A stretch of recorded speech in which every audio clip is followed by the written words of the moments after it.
Running? Almost? Almost. Viewers and listeners, I Love Seville Food Facebook is up and running. Thank you. I'm going to confirm the group here in a matter of moments. I sent you the listing for the Lewis Mountain neighborhood that is officially closed. A builder, YouTube is up and running, J-Dubs. Yep. Excellent work. Thank you, LinkedIn Judah should Wickower. be as well. Jack of all trades, Jack of all wits, Judah B. Wickower.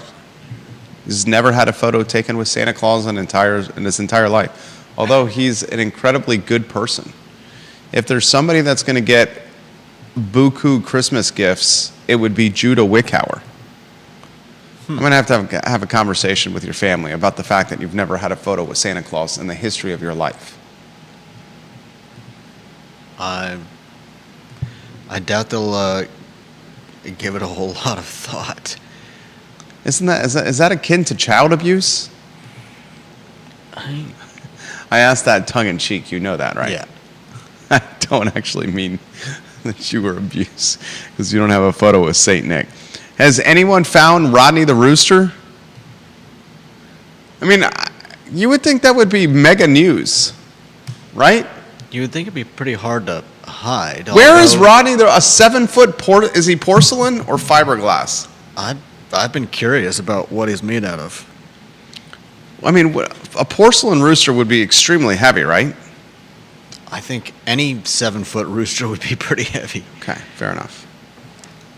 Unless it's made out of paper mache, but I don't think that would last very long.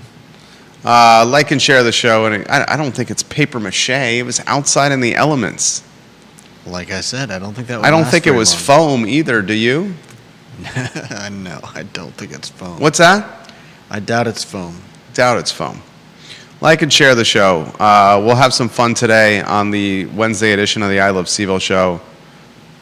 Ginny Who says she'll always say Twitter and tweets. Yeah. Same, Ginny Who. Same. Like, what are tweets if it's called X? Yeah.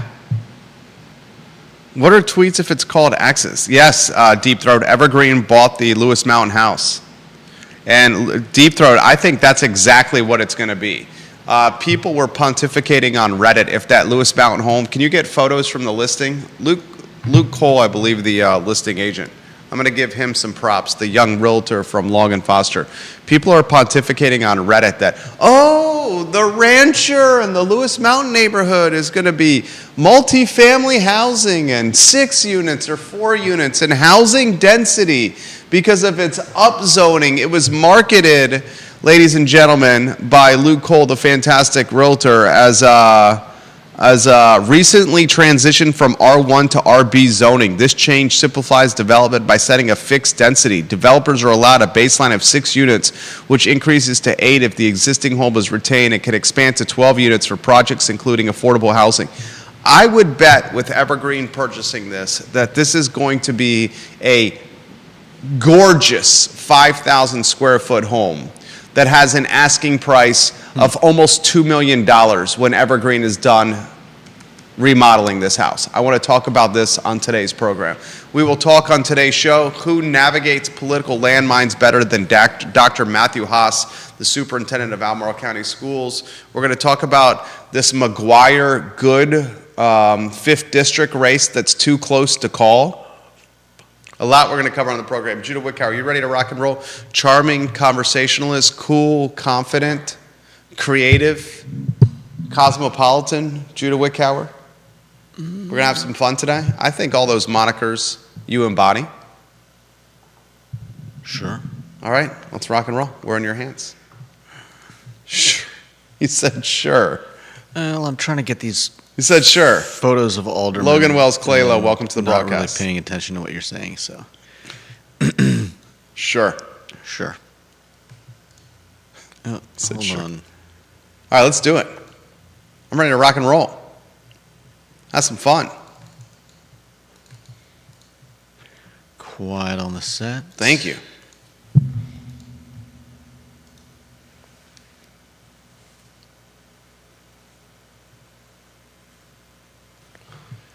So what's going to happen to that Lewis Mountain neighborhood house? We'll talk about that today on the I Love Seville show. Thank you kindly for joining us. My name is Jerry Miller. It was listed for $1 million. It was marketed and promoted for its upzoning opportunity and upside.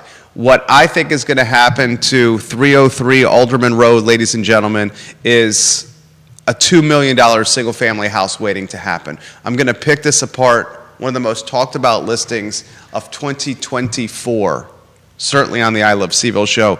I'll give props yet again to Luke Cole of Long and Foster, Charlottesville, for getting this deal done. There's a lot we're going to cover on the program, like Dr. Matthew Haas. Is he capable of navigating political landmines better than any single person in Central Virginia? Any single person who can navigate political landmines better than Dr. Matthew Haas, the superintendent of Albemarle County Schools. We'll have that topic on the show. I got a programming note for you. We received an email from Shelley Norden.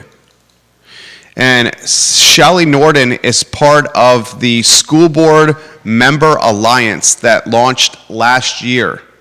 This is the group that formed that most of the public schools that are leading the Virginia School Board Association, the VSBA, because the schools, what is it, Orange County was one, Judah? Yeah. Was Rockingham the other? Orange County, I think, the other one was, yeah, I think you're right. This is the new organization that the schools are heading into. This organization reached out to me via email because they watched our interview about the VSBA losing membership. They want a seat at our table in our studio to talk about their organization, the School Board Member Alliance. They launched in January of 2023.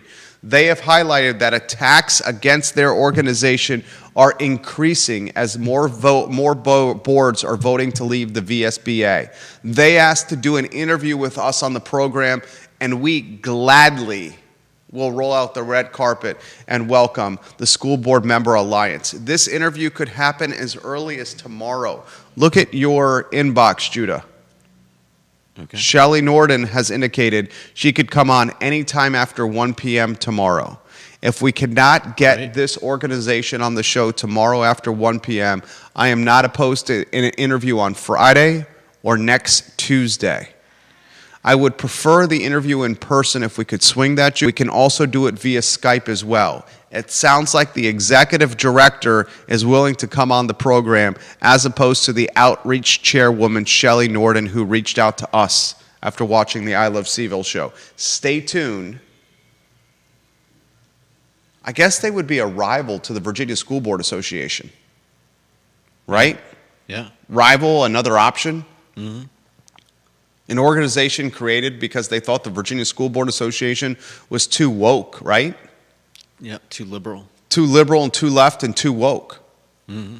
We'll talk about that and see if we can book that interview maybe as early as tomorrow. On today's program, we will talk about the Republican race between McGuire and Good. Too close to call? A recount? Yeah. You're talking two extremely conservative, some would call perhaps radical conservatives in a neck-and-neck race in the 5th District. We'll talk about that on today's show. I'll tell you what, I wouldn't get within 5 feet of Lake Anna right now. Right. People are getting E. coli left and right in Lake Anna, and it ain't good. Are you checking the feed? We got a consistent stream over there, or is it choppy? It's probably because of this realtor website that I'm Xing out of now. Okay, please. Got some chop on the feed viewers and listeners are telling us about. Yeah. We'll talk on today's program about Albemarle County and EV chargers no longer are free. You have in the headline Albemarle County and City Hall EV chargers. You're talking about the electric vehicle chargers that were previously free in Albemarle County and at City Hall are no longer free? As far as I know, it's the chargers at City Hall. Okay, you got Albemarle County in there, in the headline. City Hall is Charlottesville. Okay, let me double check that. Okay, not Albemarle County, so we need to clean that up potentially. All right, a lot I want to cover on today's program. We also have Mel Walker honored by the Virginia State Senate, and we welcome you, the viewer and listener, with some perspective and some questions, some ideas for topics we can cover on today's show. I want to talk about the presentation to council on houseless, the homeless. I guess it's State of the Union in the city. This is a topic that you wanted to talk about and set the stage on. So Judah Wickower, the show is yours here on topic number 1, Seville Council updated on homeless needs. Yeah, I mean, a bunch of the nonprofit organizations that do, frankly, great work around Charlottesville. I'm sure extremely overworked and underpaid.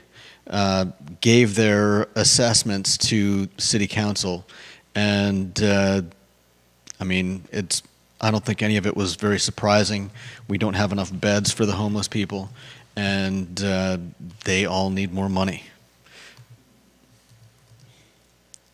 I mean, we know that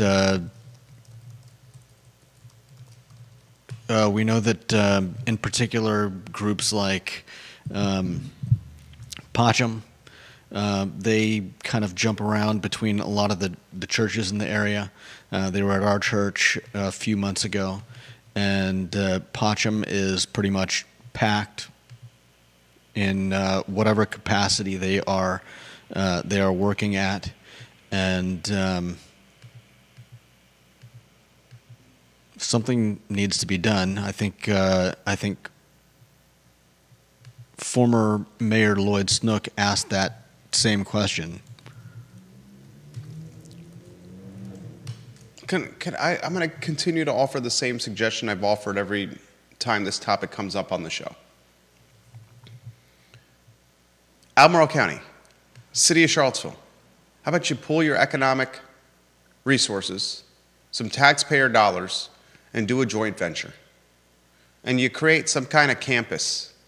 A campus that offers support and a hand up, not a handout, but a hand up to those that are houseless or on the brink of being houseless. Yeah.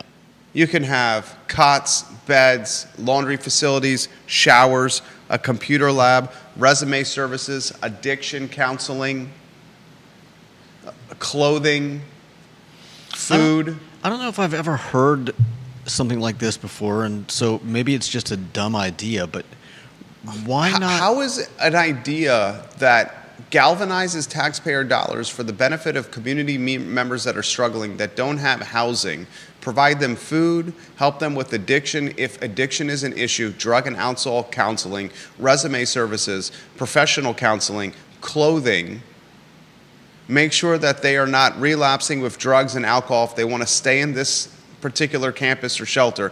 How is this a dumb idea? And I can assure you that this exists. This is not a new idea. I wasn't talking about your idea. You cut me off before I finished. I was saying I've never heard this before, and what I was going to say is, what about putting homeless people to work in some capacity? I mean, give them a way to earn money. I mean, some of them are, I would rather have a place to go where I could do something, earn some money, rather than, I mean, who would honestly want to just sit or stand on an island in 90+ degree heat? It can be 100 degrees potentially this weekend in the area. Yeah. Even hotter when you're standing next to asphalt and no shade. Yeah. Wouldn't it be nice if there were, I mean, I don't know what work could be found. Here's a straightforward for them, question. What has been done of merit? I don't know. In the last what has been done of tangible merit? You've converted a hotel to shelter. You got something coming up in Belmont. I'd love to see tangible proof of performance of what has done and the results that have come from it. That's what I'd love to see. That's what I would be asking if I was on council. If I give you this money, what are the results that come from it and the time frame that you need? Yeah. That's what I'd like to see. City Council kept up to speed with what's going on. This next topic is one that I think is very much in our wheelhouse. Lower thirds need to be put on screen, please. What's topic number 2? Judah Wickower set the stage with some PTI headers. $1 million. 1 million Lewis Mountain Rancher sold for $835K. Okay, so, and you got pictures from the listing? I've got to convert them, but I'll have them in a little bit. You just need to put one up, a couple up. I know you're doing a lot of things over there, and I appreciate the jack of all trades doing a lot of things. We have a little clarity now. I'm going to give props to the listing agent again. I've interacted with him a few times on Facebook. I've extended an invitation to Luke Cole of Long & Foster to come on the program. He had a listing in the Lewis Mountain neighborhood, which is a Tony and posh neighborhood. A neighborhood of $1.3 million, $1.4 million and up sales routinely. We've had a handful of sales in Lewis Mountain this year alone that fit that $1.3 million and $1.4 million up moniker. He came out of the gates with a $1 million asking price for this home. And give me an indication when the photo is on screen so I can tell people to take a look. 303 Alderman Road, 3-bedroom, 1.5 bath, a 1,900 square foot rancher on a lot 0.31 in size. Well, it's now officially closed, and the closing price is $835,000. The buyer of this house is not someone that's going to live here. The buyer of this house, you can look at the Charlottesville GIS, is Evergreen Home Builders. Evergreen has a fantastic reputation. You can rotate the 2 lower thirds on this topic on screen. Evergreen. Pictures up. The picture's on screen. Take a look for the house we are talking about, ladies and gentlemen, right now. Evergreen's got a great reputation. I'm asking this question. What do we think is going to happen to this house? The real estate agent, Luke Cole, marketed and promoted this house during the listing window as he should have. He promoted it, he marketed it, he branded it with its upzoning potential, transitioning from R1 to RB zoning. He says in his listing, which is still online, developers are allowed a baseline of 6 units, which increases to 8 if the existing home is retained and can expand to 12 units for projects including affordable housing. So he's saying, look, there's potential here to build density in the Lewis Mountain neighborhood.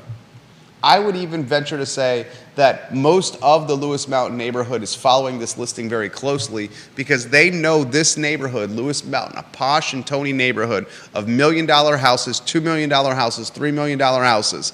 They know that they are in the eye of the storm when it comes to upzoning and a radical change in what could be the dynamic and landscape of a traditionally very posh, single-family detached neighborhood close to everything.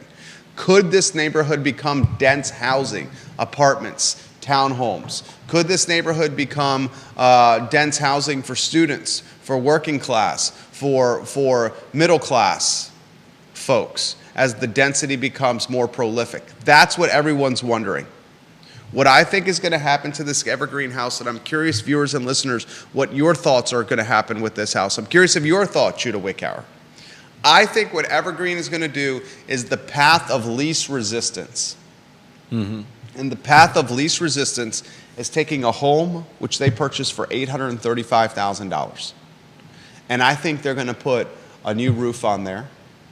I think they're going to potentially expand it a little bit, maybe double the size of the house. I think they're going to paint it, redo the kitchen, redo the floors, maybe redo a couple of the bathrooms and make the yard look nicey nice. And because this is a builder that's bought it, they have a vertically integrated model that's perfect for houses like this, where they can use their own labor, they can use their own skill set, their know-how to bring this to market quicker than most, bring it to market cheaper than most. And I'm not talking they would use cheap product or cheap materials. Right. I'm talking they're going to do it efficiently because it's their staff, their manpower that works for them. Yeah. They're just going to keep them busy doing this project. And I think you're going to see this location, this listing, this purchase, this house, this address turn into something 3 to 4, 5 months from now that has an asking price of $1.5 million, $1.6 million, $1.7 million, something in that price range. I think you'll see someone put in, you buy it for $835. Let's say you put $400,000 into it. That number's probably high. You're at $1,235,000. Let's say you're able to all in. Say your all in number's $1.2 million. Then you come on market at $1.6 million. You got closing costs. You got some real estate fees. You're going to walk with hundreds of thousands of dollars. Hundreds of thousands of dollars after closing on the house at a fantastic price on the 17th of June. Mm-hmm. That's what I think is going to happen. And when this happens, if it goes this way and this happens, those pushing up zoning and density and the new zoning ordinance, this will be leverage to say what you said was going to happen pitter-pattered or failed or did not become a reality. I want someone to point to me right now what the new zoning ordinance has done. Give me something right now that the new zoning ordinance has done tangibly to create additional housing. What the new zoning ordinance did with this particular house was had an $835,000 transaction. If this upzoning upside, if it wasn't marketing with this potential, I don't think this house sells for $835,000. It certainly would not have been listed for $1 million. It didn't come close to the asking price, $1 million. You're saying without the zoning, this wouldn't have sold as well?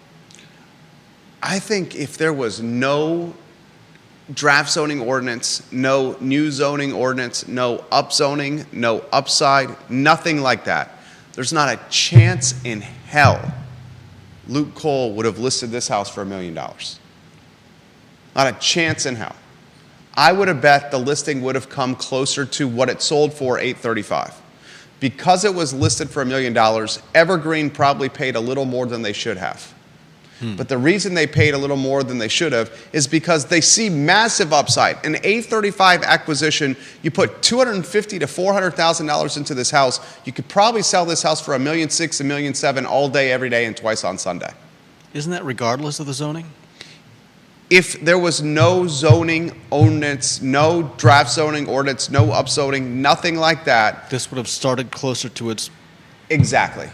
This would have started maybe with a list price of $835,000, maybe $850,000, and then Evergreen would have been able to purchase it at like $7.25, $750,000, $775,000 because the house needed that much work. Yeah. But because he came out of the gate at $1 million because of the zoning upside, Evergreen had to pay a little more on the front end. This is going to be I'm going to tell you right now, and then we'll get to your comments, viewers and listeners. John Blair, I see your comments. Deep Throat, I see your comments. This is what I've been saying all along. The upzoning is just going to make the dirt more opportunistic. And as the dirt is more opportunistic, speculators are going to just pay more for the dirt. And when they pay more for the dirt, they're going to want more on the back end because they paid more on the front end. Yeah. This is going to backfire on the upzoning fanatics. We'll see what happens. All right, let's get to comments. Number one in the family, his photo on screen, please.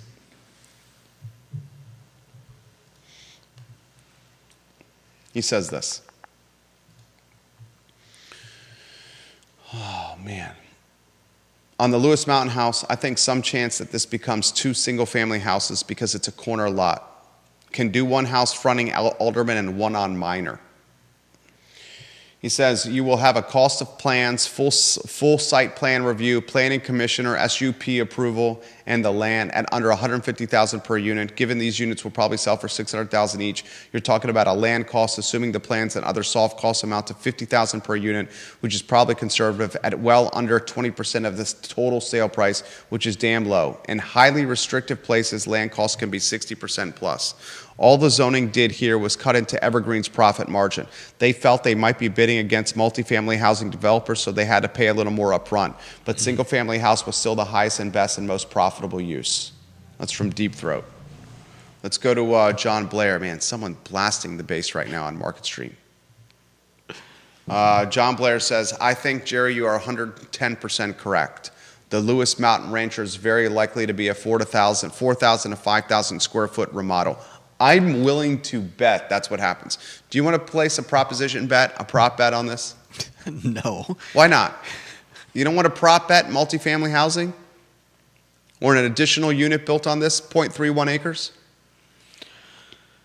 I'm not trying to peer pressure. No. I mean, what I'm wondering is,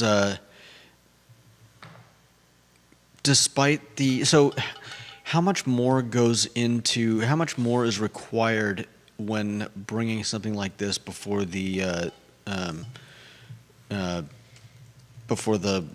board, when you're applying for, like if you want to turn this into an apartment building? That's my point. My point is the path of least resistance. Yeah. And that's the quickest way to getting money and profit. Yeah. Is to just keep this a single family house. Because otherwise you have to deal with the city. And they have shown themselves to be hard to... Roger Voisinay and Richard Price were on this show doing an interview. Roger Voisinay owns a lot in Woolen Mills. Richard Price is an architect that's experienced, and they've partnered with the builder. Yeah. This Roger Voisinay, a realtor, experienced one, who owns the lot. Richard Price, an architect, an experienced one, who's been basically promised a lot below market value so he won't charge for his architectural services. A builder, I forget the man's name, they said it in the interview, has been promised a lot for reduced service compensation. Yeah. And Roger, Richard, and this builder highlighted on this show that the path of bringing these units to market in Woolen Mills, utilizing the new zoning ordinance, has been arduous, cumbersome. They figured it out. They probably are the most optimized, experienced team to do it, especially being the first to market guys that are doing it. They may be giving folks the playbook of what to do, and still on this show, they said this was a lot of heavy lift. Yeah. If you're Evergreen, I don't know Evergreen from Adam. I know their reputation is very good. And you pay $835,000. $835,000, ladies and gentlemen. And then you have to put somewhere between $250,000 to $400,000 into the project. And I think that's very realistic. Yeah. Very realistic, $250,000 to $400,000. At that point, you're at, let's just split the difference between $250,000 and $400,000. And let's call it $325,000. $835,000 plus $325,000. You're at $1,160,000. That doesn't include carrying costs. That doesn't include all the other mumbo jumbo. Yeah. They very easily could be in at this at $1.2 million before they list this house.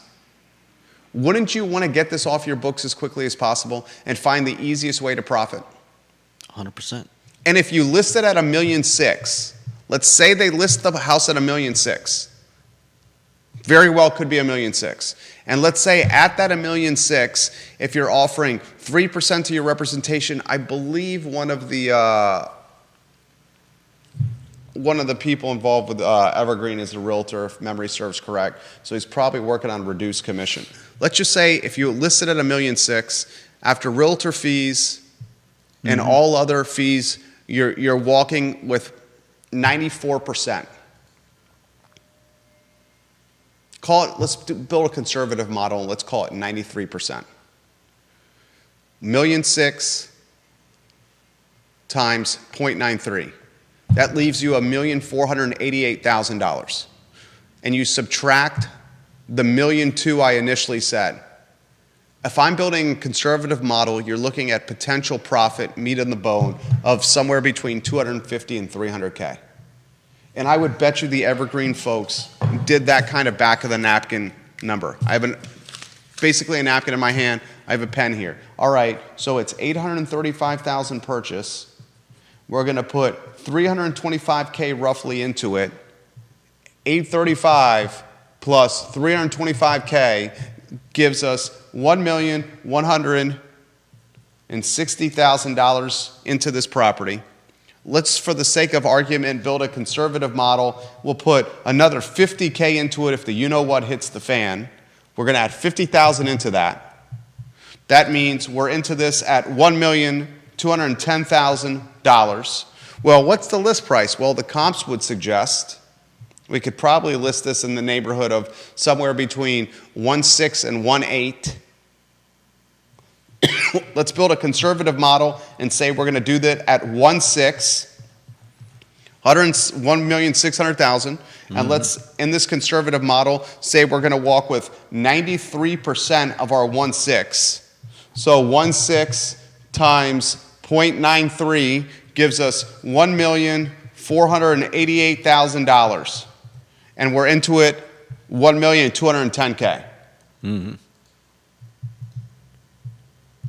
$278,000 for that flip. Your walk away. That ain't bad. And then you do it again. And you do it again. And you do it again. Evergreen, if you're watching this program and after this show, I assure you, you're going to watch this program, I would highlight the massive potential of a rancher that is new in the market right now. Just came on the market. It's a few days old. Tim Grossman has the listing in the Wesley neighborhood in Ivy Road. Only house on the market right now in Wesley. This one right here, you could do the same flip that you did in Lewis Mountain, again in Wesley. It's got an asking price. Timmy Grossman has the listing, $869,900, 2190 Devonshire Road. Open house on the 23rd of June. This house has significant upside. Anything you want to add to this, Judah B. Wickhauer, jack of all trades, jack of all wits? I want to highlight Luke Cole again for doing a fantastic job with this listing. No, I got nothing. No ad? Randy O'Neill, welcome to the broadcast. Kevin Yancey, welcome to the show. He says it's 2.5 blocks from grounds, Kevin Yancey. He says you're due for a haircut, Judah Wickhauer. I know. He also says you're not going to go in with builder grade rehab and get that kind of money. It's not going to be builder grade. They're not going to use builder grade on this, Kev Yancey. And I agree with you, it's not going to be builder grade. They do, Evergreen does a damn good job. I'm pretty sure Evergreen was the one that just did this fantastic Spanish style house. It was white stucco house that they renovated and just sold. They bought a house with a lot next door, and they're going to build a new home from scratch next door. Pretty sure that was Evergreen that did that in Ivy. All right, I'm going to follow it closely. I'm going to close with this on this topic. Before I get off this topic, I'm going to say this. If this ends up being a $1.6 million, $1.7 million listing, it is something that the naysayers on upzoning, me being one, I said there's no way upzoning was going to create affordability. John Blair was one. He said there's no way upzoning is going to create affordability. Deep Throat was one. He said there's no way upzoning is going to create affordability. Mr. DL, watching the program, said there's no way upzoning was going to create affordability.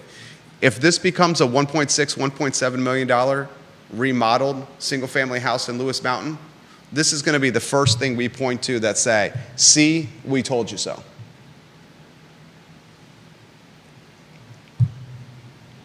TV station down the street watching us right now. Deep Throat says Evergreen is doing an enormous single-family house on Oxford Road right now. I'll check that one out. I would also encourage them, if they're watching the program, to see the massive potential at 2190 Devonshire Road. And I want you to cut this sound, because whoever buys this house is going to buy it for probably $770. It's empty right now. Call it $775, $800. You put $200, $250 into it. Then you come on the market for $1,300,000, $1,350,000. Sells all day, every day, twice on Sunday.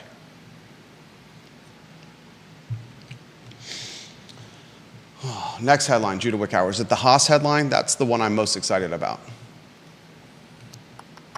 Let's see. Yes. Set the stage for us. And I really want to hear your thoughts on the You Haas. want me to set the stage on this? I mean, you're able to talk about stuff. Who navigates politics better than Dr. Haas? I mean, Who navigates political headwinds, political turmoil, involving himself, the organization he works for and leads, the media, taxpayers, the whole kit and caboodle, better than Superintendent Dr. Matthew Haas of Albemarle County Public Schools? Name me one person in a 300,000 market we call Central Virginia that does it better than him. John Blair, give me one. Vanessa Parkhill, give me one. Logan Wells Claylow, give me one. Randy O'Neill, give me one. And I'm open-minded to anyone. Judah Wickhauer, give me one. Seriously. Show is yours. show is mine. Well, I mean, he's headed up the changing of names of schools. He's ignored parents' desires. He's locked people in a auditorium to force them to watch a video on. He's talking about Meriwether Lewis, recently rebranded to Ivy Elementary, not quite an auditorium, but the renaming committee. We had a parent on the renaming committee that reached out to us a number of times about what was happening at this renaming committee. This renaming parental committee said we should not change the name. Yeah. The parents don't want to change.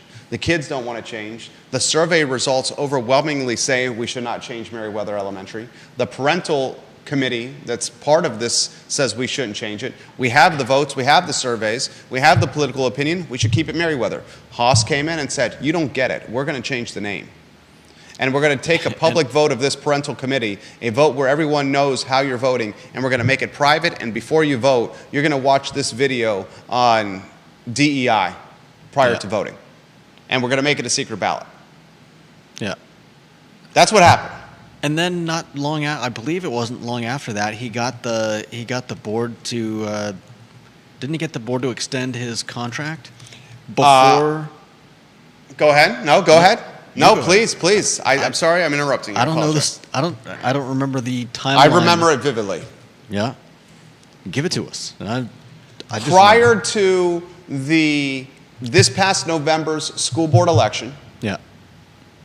an election where we did not know how the at-large seat would go, Spillman Bryce, the school board, in a very tight window before the school board was going to change, decided to extend Dr. Matthew Haas's contract.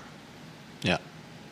Much to the chagrin even of Allison Spillman, who ended up beating Bryce. She said, what are you doing? How can you extend this man's contract when a mere short time, it's going to be a completely different board? That's my point. You're looking at a man that is the Teflon Don. You're looking at the Teflon Don here. Who faces more political headwinds than the superintendent of Albemarle County Public Schools? You had the most watched school board race, maybe in American history, with Bryce and Spillman. You got rebranding and renaming. You got hazing in the JV football team in the locker room that led to arrests. Yeah. You got anarchy and chaos at Albemarle High School.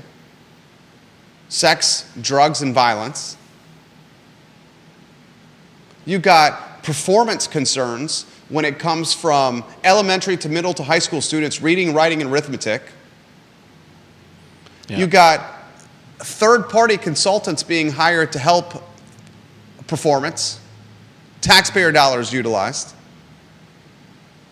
You got parents out of the woodwork calling for his head. You had a bus driver shortage, literally a bus driver shortage. You had a teacher shortage. You have a teacher union that's materialized.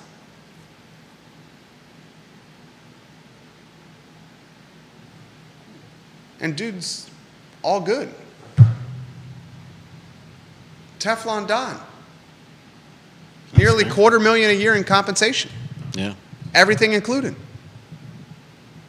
You're looking at probably your most capable, savvy, and sophisticated political virtuoso in this 300,000 person market. There's only one person that can compete with him. Who is that person, Judah Wickhauer? Who is that person, viewers and listeners? Skill set, able to compete with Dr. Haas with navigating political turmoil directed at him or the organization he works for. You know this, Judah. I know you know this, Judah. Come on, Judah. I want to give you a flying chest bump and knock you off screen. Judah, you know this. Judah knows this, viewers and listeners. Who is the only one that can compete with him?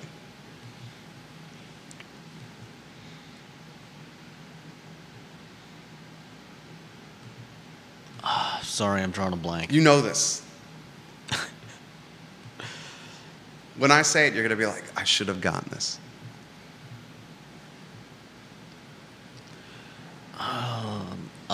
I probably will. You want me to tell you? Yeah. Are you sure? Yeah. Jim Ryan. Okay. Right? Yeah, I suppose. What? Makes 4 times the salary. He's got a board of visitors that's completely split and will be even more split when Youngkin's appointees get on the board when it comes to their support of Jim, President Ryan. Under his presidential watch, students got pepper sprayed by a militant state police. Students were murdered on his grounds. But did he really handle those situations as ably as he could have? Did Haas handle the situations as ably as he could have? I don't know. The point of this argument is, the point of this topic is, who can navigate turmoil and headwinds directed at him or her or their organization while maintaining their job and their $250,000 to $1 million a year compensation? No one else can do it better than Haas or Ryan. That's fair. Gurley doesn't face these type of things as superintendent of Charlottesville. There's not a single person on council that's facing this kind of scrutiny. There's not a single person on the board of supervisors that's facing this kind of scrutiny. City manager Sam Sanders is not facing this kind of scrutiny. County executive Jeff Richards, I'm sorry, Jeff. Albemarle County executive.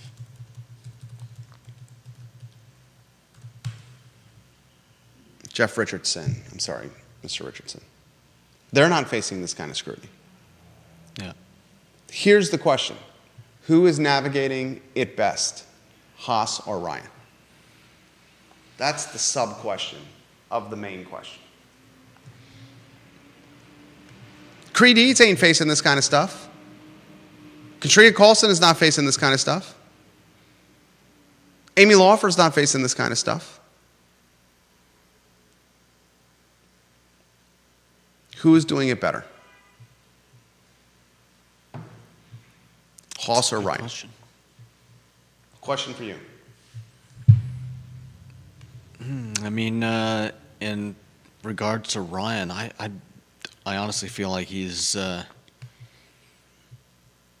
saving up something for getting out, but who knows?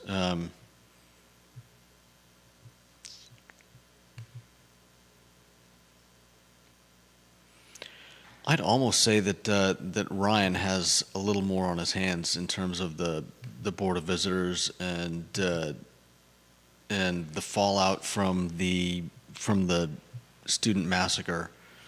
And dude, there is no question that Jim Ryan has way more on his plate than Matt Haas. all is quiet on the Western Front when it comes to Matthew Haas right now. Yeah. Summer break, contract extension, rebranding and renaming done. Maybe he's got to build a school in the Western Albemarle District, a school in the North Feeder pattern, Northern Albemarle County. Maybe he's got a little SRO headwind, but we don't have any prolific or attention-grabbing school board races coming up. Right. So The teacher union is pretty much done. Jim Ryan this summer might be fighting for his job. Yeah. With Youngkin and 4 new appointments to the Board of Visitors. When do we find those out? Any day now, right? In the next 10 days, Yeah. we know who they will be. And I can assure you that they're going to partner behind the scenes with Razorblade Burt Ellis of the Board of Visitors and the Jefferson Council.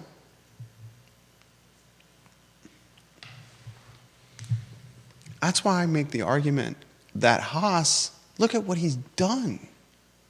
You could make the argument that the last year was the most challenging year he has had in his superintendent career.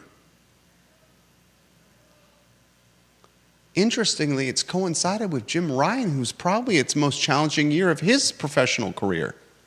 Yeah. In a 1-year period of time, the president of the UVA had to navigate a pro-Palestine pepper spraying pickle.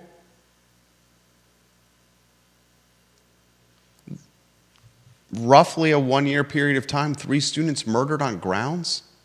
Mm-hmm. They're not releasing the report, the audit of how they handled it. Yeah. At that same time, you had the Ziana Bryant Water Street protest debacle. Yeah.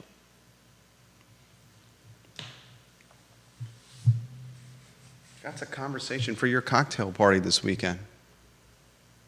Who's navigated headwinds better in Central Virginia? It's these two, and who's done it better, Ryan or Haas? What's your next topic? The next ones are yours. Make sure we get the PTIs on if we can, the headers. Mm-hmm. Oh, it's the McGuire Good, too close to call, 5th District. Republican race close enough for a recount. Who do you guys want? Bob Good? Or is it, This is a tough one. whoever wins this is your congressman. You got John McGuire that's backed by Donald Trump. You got Bob Good, who wants to be backed by Donald. You got Bob Good, who was thrown under the bus by Donald Trump. Because of DeSantis. I mean, it's such a And then Bob Good's got Tawdry. Donald Trump's back despite being thrown under the bus by Donald Trump. yeah. It's insanity. I would love. I know some people have problems with the idea of ranked choice voting, but Sally Hudson's ranked choice voting, RCV. I would. A lot of people got beef with ranked choice voting. Yeah. I think it would make third-party candidates an easier sell. What's happening in the 5th District is a taste, a microcosm, a small sample of what's going to happen in November with the Biden-Trump Oh, don't remind me. Part 2. Yeah. You are left with a ticket of picking I don't know if anybody is going to be the voting best for of two evils. someone that they actually want, or if they're just going to be voting against the person they don't want. That's what I'm saying. Mm-hmm. With Trump and Biden, voters are going to vote not for who they want, Against who they don't want. but who they hate the least. yeah. And in the 5th District, you're not voting for who you want, but who you hate the least. Politics in 2024 in America, in a lot of ways, we're voting for people we hate the least, Yeah. as opposed to a Sad. man or a woman that is inspiring us, Yeah. that is definitely. encouraging us to be better Americans. Mm-hmm. That was not always the case. I know. And Republicans and Democrats used to work together. Oh my We're goodness. now voting for people we hate the least. Yeah. It's a sad state of affairs. And in the 5th I district, almost didn't go vote yesterday. I'm glad you did. I was thinking about it. I was running around picking up. So can I ask who you voted for? No, Okay. So you're right.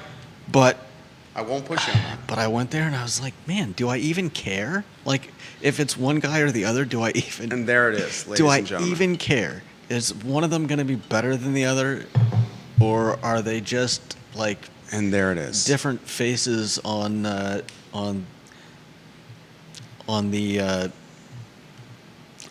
Vanessa Roman Parkhill. Janus coin? Vanessa Parkhill. Great suggestion. Get Vanessa's photo on screen. iloveseville.com/viewer.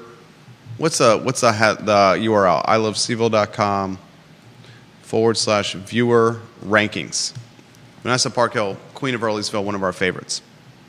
Number 6 in the family.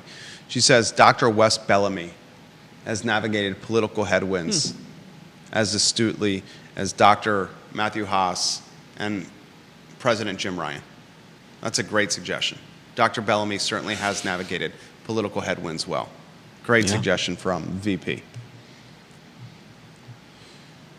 What you see with John McGuire and Bob Good in the 5th District, Congressional District, is a sampling of what we will have with Joe Biden and Donald Trump. Mm-hmm. Is anyone inspired by Joe Biden or Donald Trump? You're most likely feeling disenchanted or dispirited, or worse. Two old white men who it doesn't even matter if you think their politics are divisive. I would say that just the names and the personalities are divisive. Because obviously, like we've said, who are you voting for this year? Whoever I hate the least. Ginny Who said, my husband got home and forgot to vote. I made him head back out and get it done. You see in the email, Judah, you see in your inbox, viewers and listeners, prepare yourself from this, the email from Shelley Norden in your inbox. Yeah. What did she say? What did she say 49 minutes ago? What's that? What did she say 49 minutes ago in that email? Could you read that to the viewers and listeners? Oh, let's see. This is from Shelley Norden, SBMA Marketing and Outreach Chair. She says, "Good afternoon.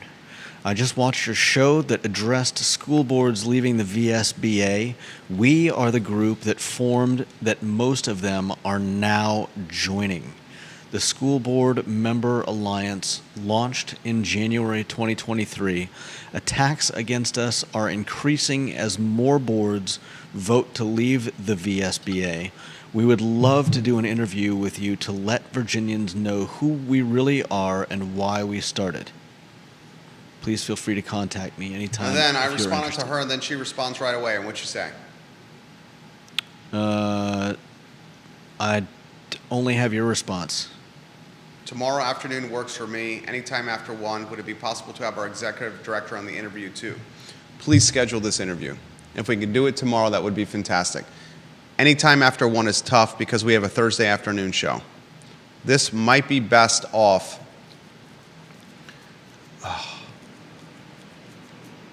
This might be best off on Friday or Tuesday of next week. Friday or Wednesday of next week, because we don't have afternoon shows. Friday of this week or Wednesday of next week.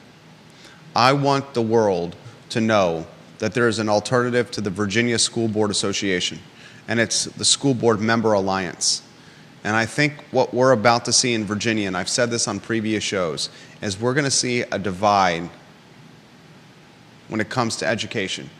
and school systems that choose to be members of either the Virginia School Board Association or perhaps this newly minted School Board Member Alliance. Yeah. Orange County is left. Rockingham is left. If Carly Wagner is watching the program, I won't forget this again, Carly. What was the one your sister, a school board member in Northern Virginia, she led the charge, the first school system in the Commonwealth to leave the VSBA. Carly Wagner's sister led that charge. I believe there's three that I know of that have left. Rockingham County, can you confirm it was Rockingham County? Yeah, it was Rockingham. It was Orange. Let's see, I'm seeing here the Hanover County School That was the Board one. is considering ending its membership. Oh, it's considering, then that's not the one. This was from 2 days ago. Okay, what was the first one? The first that I knew about was Orange. Okay, but there was one in Northern Virginia that Carly's sister led the charge on. She let us know during the show.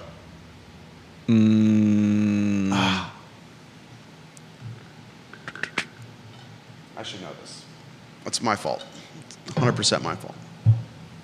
All right, next topic. Does anyone know? If you put it in the feed. What's the next? I'll find it on the fly here. You give us the next topic, J-Dubs, because we got to stay focused. All right, next topic is Lake Anna. Oh, Be what careful. the heck is going on at Lake Anna? The worst possible time, too, during a heat wave. Oh, Ginny Who, thank you. God, I love you, Ginny Who. Carly's sister was Warren County. Oh, and she said, did you see the DM I sent you about Bedford and Isle of Wight leaving too? No, I did not. Ginny, who's making the program better. Do you have Ginny's photo on screen? All right, we should keep track of this list. School boards that have left the VSBA. Can you write these down? And then we'll create a database of some kind. Tell me when you're ready. All right. Let's Warren see. County was the first. They were the earliest, yeah. Warren County. Wait, now you see it? Well, I looked up Warren, and the first thing I see Okay. is one of the earliest to decline to renew its membership. All right, with Warren VSBA. County Public Schools. We got to write that down. Warren County Public Schools. If I write this down, it'll help me remember as well. Warren. Orange County Public Schools.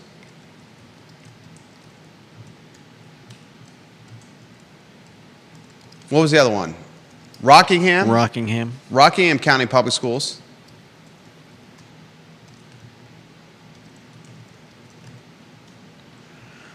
And now She sent us a DM. School boards that did not renew with the VSBA membership. List as of June 14th. God, Ginny, you just made this so easy for us. Darn it, I should have Wow. seen this. Bedford County Public Schools. Isle of Wight County Public Schools. There's 5 of them. Isle of Wight, I-S-L-E of Wight County Public Schools. I know how to spell Isle. It's right. Is it R-I-G-H-T? W-R-I-G-H-T.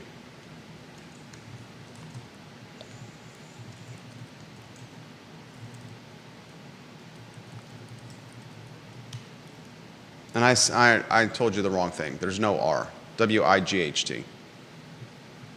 What? Isle of Wight. Oh, W-I-G-H-T. Okay. So there's 5. This is multiplying. We said And- on the show this was going to multiply.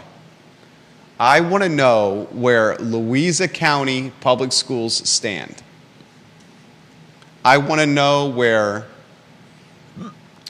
Fluvanna County Public Schools stand. And I want to know where Greene County Public Schools stand. Last week during the show, we had some news break on the program that What about- Madison County Public Schools was going to stay with the VSBA. What That about- shocked me. What about Nelson? I'd love to know where Nelson County Public Schools stand. They're the one that I'd see leaving. Louise is more And, conservative than Nelson. Really? We know Albemarle ain't leaving. Right. We know Charlottesville ain't leaving. Definitely not. And I want to know this question.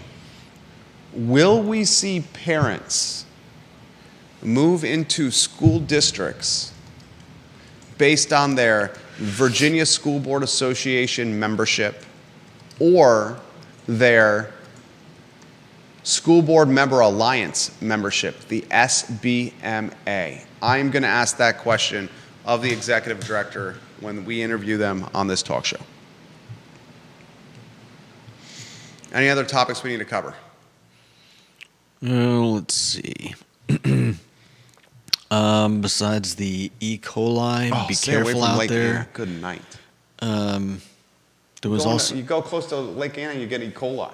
there was also a father and son who were found dead there, drowned. Well, I don't Very even touch- tragically. I don't even want to touch that. I believe out of staters. But man, in the middle of a heat wave,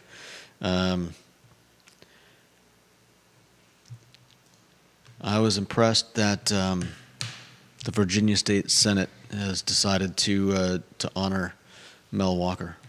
Oh, yeah. All right, we'll close on this. Is this the last topic? Yeah. It's 134. The Virginia State Senate, Cree Deeds led the charge as honoring the late, great Mel Walker of Mel's Cafe. There was also an interesting article in the Seville Weekly about Mel Walker, Really? honoring his legacy.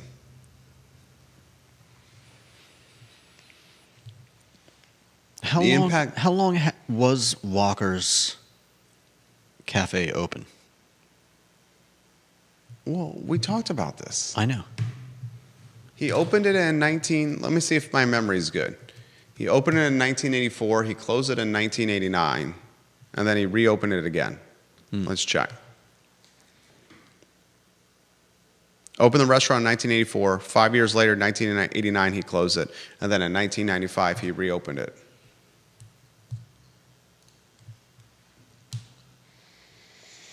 Interestingly, the Sevillepedia has been updated. I bet you Sean Tubbs made this addition. It says in 1995, he rented the building and reopened the business. Prior, when he initially passed, it did not have he rented the building in there. So the Sevillepedia has been updated, and I bet you Sean Tubbs did that update. Nice. A couple of takeaways from the Seville Weekly article. In the Daily Progress story, it quoted Tanisha Hudson, a local activist, and she said in that story that she was the niece of Mel Walker. In the Seville Weekly story that came out today, it highlights that she's known Mel Walker for a while and she calls him his uncle. So she's not really family to Mel Walker. Also in the story, in the Daily Progress story that came out last week, she said that this was going to completely open again. 100%, spoke with certainty. In the Seville Weekly story that came out today, she said that she was taken out of context with what she said about it opening again. And she said it should open again. Interesting. A couple of tidbits there. I mean, I'm sure a lot of us were rooting for All of us want it to open for again. her and the All of us want it to open again. yeah. All of us. The likelihood of it opening again every day that goes by becomes less and less, though. Especially with the GoFundMe that's stalled, has not hit 10K, $20,000 ask. Yeah. And honestly, The real estate's for sale. honestly, without a plan, I don't see how it would happen. There it is. Even if somebody owned the land and didn't have to worry about the landlord potentially selling or developing that entire block of real estate, somebody still has to take the responsibility of being in charge and making sure the bills get paid, making sure the payroll gets paid, and you can't just continue on without leadership. Exactly. All right, that's the Wednesday edition of the talk show. Judah Wickhauer, Jerry Miller. We'll keep you posted on that interview. Maybe as early as tomorrow. Tomorrow might be tough, though, with the Kyle Miller show at 2:15. Because if they can't do it till after 1, I want extended time with this new organization. I would encourage you to try to do the interview on Friday or Wednesday of next week. Yeah, if they can't get here until after 1, they would Please, Friday or Wednesday of next week. 20 minutes is not enough. Yeah, Friday or Wednesday next week. All right, that's all she wrote. Thank you kindly for joining us so long.